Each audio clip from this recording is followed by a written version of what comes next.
November 23rd, 1988, the album comes out. Was it a big splash in the beginning, or did it take a while for people to really catch up to it? It didn't take as long, as hard as we thought it would be, because the momentum from the first singles start, was pretty good. Then we did the JJ Fad, that kind of helped the label. But then when he dropped that, it just seemed like that's when the roller coaster starting to go.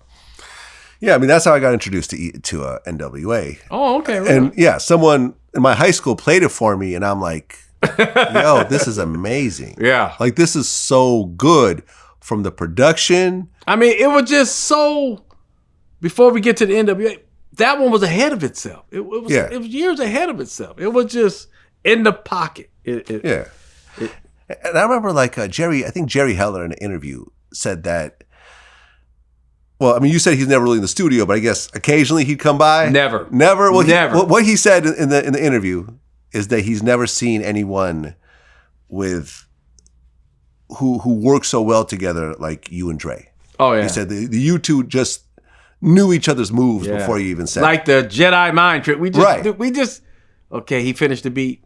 Let's switch. Let me go program all the machine. Because we had our drum machine. We had 2 drum machines running at once. In the sequencer, in the keyboards, all this stuff.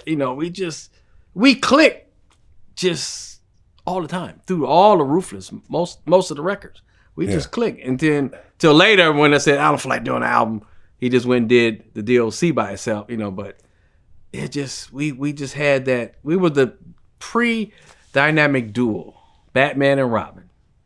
Okay, so Easy Does It comes out, and then I feel like NWA is off to the races at this point. Yeah, because that's when everyone's looking at them and because you look at the cover of his cover. That's an NWA cover. It was Absolutely. all of us on it. Yeah, and a couple of extra people on it, but that was the NWA cover. Somebody, it might have been Dre. I remember said we could have been one group, but let's be 2 groups separate, double the money, and I was like, yeah, that's a good idea. So Easy's album, then our stuff. So now you guys are out there. The world's most dangerous group, was that said back then? It had to be more towards our last album. I think I don't know if it was a reporter or somebody. I remember them saying that. It was later towards either 100 Miles and Running EP or the last album, one of them, but not in the Straight Outta Compton days. Okay, because you wait a minute, because we end up saying the world's most dangerous group, but that was on the EP. Yeah, it was after Straight Outta Compton. Yeah. Okay, right, and at the time, gangster rap was not a real term yet. Yeah. And I guess a reporter just mentioned it out of the blue. Somebody ended up saying, to us, it was street music. It was from the street. But somebody ended up saying gangster rap or something, a reporter. Had to be a reporter. And that's how we got labeled. Yeah, and I guess Easy, when he heard that, he was like, yeah, let's run with that. Let's embrace everything. I guess he just wanted to just run with everything sort of, negative and a bad boy image and outlaw and everything else like that. It's funny. Because it was working. It all clicked for some reason. Well, there was a part in the book where I guess you guys were doing a show and you guys were in the dressing room and some guy just walked in. I knew you was going to bring down one of Seattle, Washington. I remember it like it was yesterday. And we was in the dressing room and somebody just walked in, looked at somebody. I don't know if they knew each other. I don't think they knew each other. And boom, that person was on the ground. They got back up.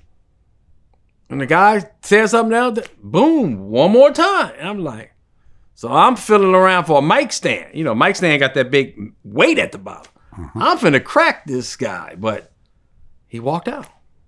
And that day right there learned us, we better have security. Right. We supposed to be so tough, but how did this guy just walk backstage into the dressing room? You got to have security in hip hop. Yeah. You usually learn the hard way. Learn the hard way. I've got security right here in the room right now. That's how you got to be. That's how you got to be. That's how you got to be. Can you say who got punched? No. But it wasn't you though.